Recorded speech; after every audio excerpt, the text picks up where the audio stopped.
IT-парк фойесында курай моңы яңгырый. Җыелыш башланыр алдыннан Рөстәм Миңнехановка мәгариф өлкәсе өчен яңалыклар, балалар бакчалары, мәктәпләр өчен методик эшләнмәләр, кирәк-яраклар тәкъдим итәләр. Бу уенны бик уйнарга була, 2 бала уйный. Әнә шундый татарча өстәл уеннарын быел республиканың 100 балалар бакчасына җибәрәчәкләр. Монысы милли киемле курчаклар, татарча мультфильмнар, Шаян ТВ каналы татарчага өйрәтүче проектларын тәкъдим итте. Шаян әлифба, Шаян саннар, Шаян рәссам. Бергәләп өйрәнүк тапшыру сентябрь аеннан ОТР каналында чыга башлый. Димәк, аны бөтен Россиядә яшәүче татар балалары карый алачак. Бер башка үскән кебек ишетәм. Әтием белән әтием дә бу башны бик еш дияләр. Татарстан рәисенә Россия күләмендә булачак татар теле һәм әдәбияты укытучыларының ассоциациясе проектын, безнең галимнәр тарафыннан эшләнелүче интернетны татарчалаштыруга ярдәм итүче платформаларны балалар үзләре ясаган кушымталарны күрсәттеләр. Сила тяжести.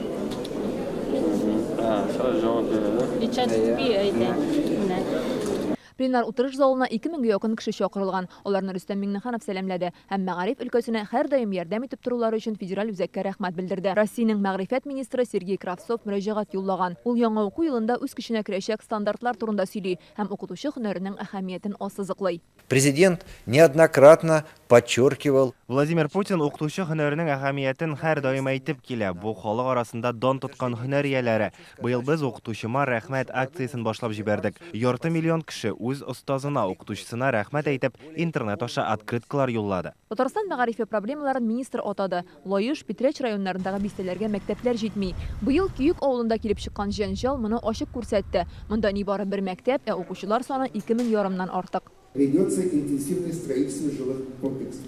Килеп туган хәлне без планнан тыш рәвештә хәл итәргә тиеш. Югыйсә бу проблемаларның килеп чыгасын район җитәкчеләре дә, торак йортлар салучылар алдан белгән бит. Муниципаль дәрәҗәдә төзелеш планын булдырырга кирәк. Йортлар тирәсендә мәктәпләрдә төзелергә тиеш. Министр татар теле дәреслекләренең федераль исемлеккә кертелү турында да әйтте. 60 комплект исемлектә инде. Тагын 26-сы федераль үзәккә юлланган. Туган тел дәресләре уку планнарының мәҗбүри өлешендә сакланган.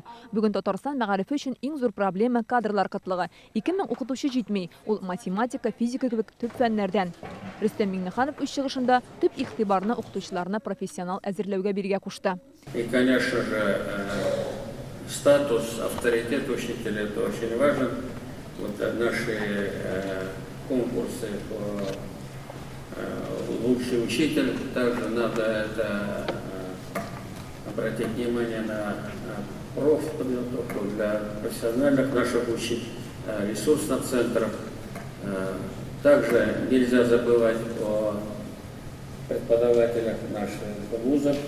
Яшь мөгаллим Камил Абдулвахобов кадрлар кытлыгы мәсьәләсен хәл итү өчен педагогик курслар уздырырга тәкъдим итә. Әйтик, ул һөнәре буенча инженер, мәктәптә математика укыта. Минем укытучыларым мине укытучы булып күрделәр һәм мин үземнең мәктәп хыялымны тормышка ашырыр өчен мин үземнең миссиямны, социаль миссиямны реализовать итәм дип уйлыймын. Республикада 3 ел дәвамында мәктәпкә эшкә яңа килгән мөгаллимнәрнең хезмәт хакларына 10 000 сум өстәлә. Яшь укытучылар өчен Казан мэры гранты да бар. Илсур Метшин Казан укучыларының елдан-ел артуын әйтә. 5 ел эчендә мәктәп балалары 33 меңгә күбәеп 174 меңгә җиткән. Шул ук вакытта 200 мәктәпнең 70%-на капиталь ремонт кирәк. 40% мәктәпләр 2 сменада эшләргә мәҗбүр. Туган телдә укыту мәсьәләләренә дә кагылды.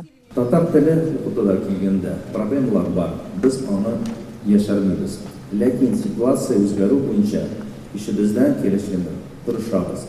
2021 елда татар бакча һәм мәктәпләрне мониторинг ясалды.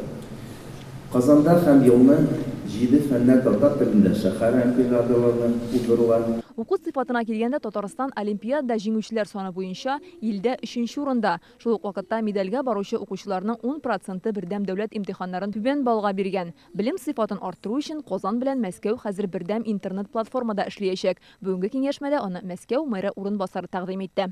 Персонализированную поддержку каждого ребенка в процессе обучения и выстраивать ему, так скажем, индивидуальные рекомендации по дальнейшему обучению. Очрашуга нәтиҗә ясап Татарстан рәисе барлык катнашучыларга уку елы алдыннан уңышлар теләде һәм фидакар хезмәт итүчеләргә дәүләт бүләкләре тапшырды.